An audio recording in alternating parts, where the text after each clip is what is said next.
In South East Wales, we're proposing some changes to improve the provision of vascular surgical services for the future. The aim is to provide the best possible standard of care for the population of South East Wales. Before we make any changes, we want to hear from you to find out what you think about the suggested future model of care. The main aim of vascular surgery is to reconstruct, unblock or bypass diseased arteries in order to restore blood flow to organs. These are often one-off procedures that reduce the risk of sudden death, prevent stroke, reduce the risk of amputation, or improve quality of life for patients. Vascular surgery also provides support to patients with other problems such as diabetes. Vascular surgical services are currently delivered from the University Hospital of Wales and the new Grange University Hospital. Until the end of last year, the Royal Glamorgan Hospital also offered vascular services, but there is currently an urgent temporary arrangement in place and services are delivered from other sites.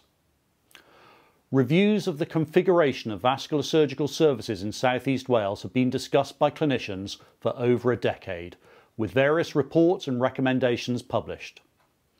Taking into account the national guidance and specialist advice, a hub and spoke model has been identified as the best and most appropriate way to provide vascular surgical care to patients across the South East Wales region. This model means that all major vascular surgical operations would be undertaken at the University Hospital of Wales as the hub or major arterial centre.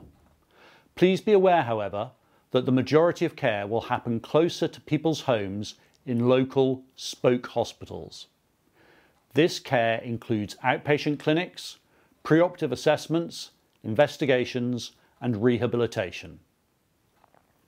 The proposed model would allow the best use of skills and staff, creating a sustainable future for vascular surgery, and most importantly, based on good quality published evidence, lead to improved patient outcomes. This translates to a reduction in deaths, strokes and amputations across the region for patients with vascular disease. Please take the opportunity to find out more about the proposed changes and please submit your feedback. We are interested in hearing your point of view. Please remember that the services are a vital part of the healthcare infrastructure in South East Wales.